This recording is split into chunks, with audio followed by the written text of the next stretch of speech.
It's my feel-good breakfast show. Welcome back. This is your feel-good breakfast show. It's Expresso on S3.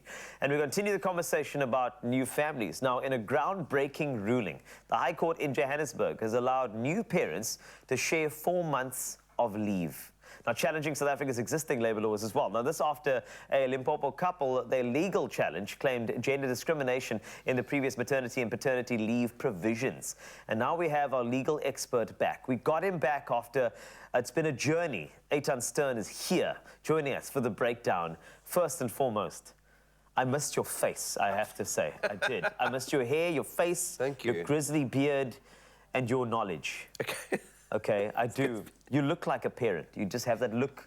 Yeah, this has come at the right time. I am now a parent. You are now. Congratulations, by the way. Thank you. All right, I this feel is very, wonderful. very clued up to talk about this topic. This is fantastic, though. I don't mean to pry, but, you know, it's a beautiful bundle of joy. Yeah. You know, boy, girl. A little girl. Oh, my Her name word. is Ari. She's the best. This is great. Uncle Carl is already in love. Thank you. Okay, but let's look at the ruling, and it's focused down on this. Yeah. So, I mean, it's quite an interesting one with regard to sharing leave. It's something that I think that a lot of people have had a conversation about. You've heard many, talk shows talk about it, but now it's actually a real thing since someone put up a challenge. So, how significant is this ruling for South Africa? Yeah, it's a big deal. I mean, in short, what happened is a father said he wanted to take the 4 months instead of the mother, because the mother was running her businesses. And the employer said, well, you can't. You're only entitled to 10 days because you're a father. This was challenged, and essentially that's now been declared unconstitutional. So it's very significant, because what it means is that anyone, any parent, adoptive parent, surrogate parent, man, woman, is entitled to 4 months. Now, the one thing to remember there is it's not that everyone gets the 4 months. It's that there's a 4-month period, and that needs to be split between the parents however they decide to do it. The other thing to just remember is that this story isn't finalized yet. Okay. It has to go to the Constitutional Court to give a thumbs up on it.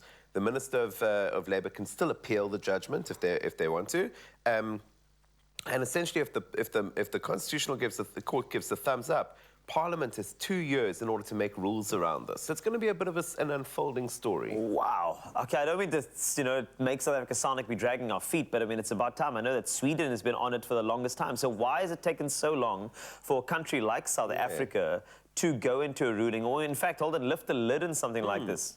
So, well, lawmaking is always a long process, right? And in many ways, South Africa is unbelievably groundbreaking in terms of our rights to equality. We're one of the first modern countries in the world to legalize same-sex marriages. We're quite ahead in terms of a lot of things. Okay. But we're quite different to countries like Sweden. Sweden is a very developed country. They got loads of cash. South Africa is a developing country, and these things have to be balanced. I mean, you can say everyone's entitled to a year of leave, but I don't know how companies are going to function if you give people a year of leave. So in a developing country, we have to balance the rights up against the good of society. And so that the counter argument to this would be to say, well, employers still have to keep their companies running. If everyone's now got 4 months leave, it's going to be a little bit tough. I think it is a step in the right direction, but the comparison of countries like Sweden isn't exactly right, because we're different to Sweden. Yes. Okay, what are the nuances there? Because I want to be specific, because, I know you law people love your specific English. Yeah, we hate to be called you law people. Yes, you law... We go by lawyers. Right, I got you. But here's the thing. It says shared leave. 4 months shared leave. What does that mean? So essentially, we don't know yet, right? Because for right now, it just, that line in the Basic Conditions of Employment Act has been eradicated. So now 4 months shared leave means the people can share it however they want. But Parliament has to kind of give us some ground rules here and some borders. So they'll add to the legislation. They'll make rules about how this works. Do you notify the other employer? Do you have to put in submissions or application for your leave? Can you share equally? There has to be rules about it. But right now, we've just got the basic thing to say everyone is now, if the Constitutional Court gives the thumbs up, then there's 4 months. Everyone who has a baby, or every couple that has a baby, is entitled to 4 months. But in 2 years, we'll hopefully know a little bit more.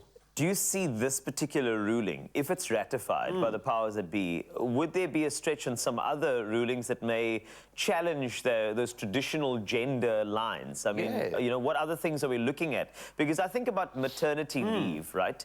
And I know that somebody will go through the entire process, carry until almost there, and then you go on maternity leave. But now I think about the fact that there are still needs for the mom in that particular time. So instead of using your family responsibility, you know, do you foresee us stretching into actually going to a joint maternity leave so that there are still, you know, conditions that are looked after by both parents? Yeah, I mean, look, I'm not a parenting expert, right? So I've just had 6 months of experience. Well, I mean, come on now, you know. And I think, like, for sure, like, at the beginning, babies need their mothers. They're hopefully going to be breastfed, and they need mothers a lot. Dads become very important. But what we're starting to discover is that both parents are really important for newborns.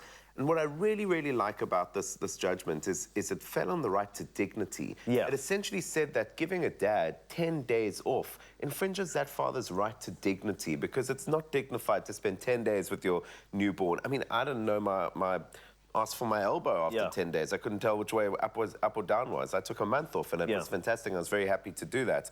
But 10 days, the court said that's not dignified for a father, and I really like that. So I do think it's a step in the right direction.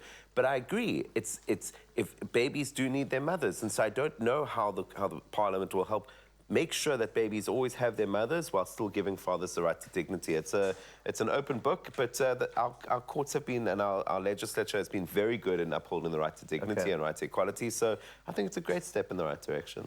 Thank you for unpacking. I think this is it's really a beautiful ruling if I think about it. Yeah. Because, you know, the baby's development, you know, we live in a country, sometimes people are very absent within those developmental stages. So now we get a chance to be a part of that. 100%. Which is wonderful. Thank you, Eitan. Daddy. Sorry, I had to add that in there. But of course, here's the ruling. There are still a way in terms of making sure that it's ratified. However, this is a step in the right direction for parental leave rights.